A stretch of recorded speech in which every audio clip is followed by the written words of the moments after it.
Let's go.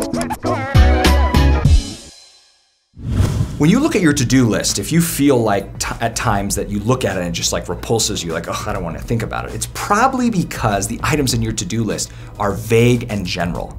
So what I'm going to encourage you to do is try to transform those items into items that start with action verbs. So if I were to look at your to-do list right now, would I see items that start with things like call or email or print or research or read or review? Or instead, would they be things that were like very general, like mom's birthday or budget meeting or conference?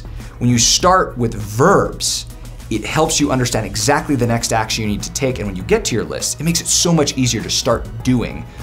Hey guys, if you like this video, visit my website at oneproductiveminute.com to download free resources.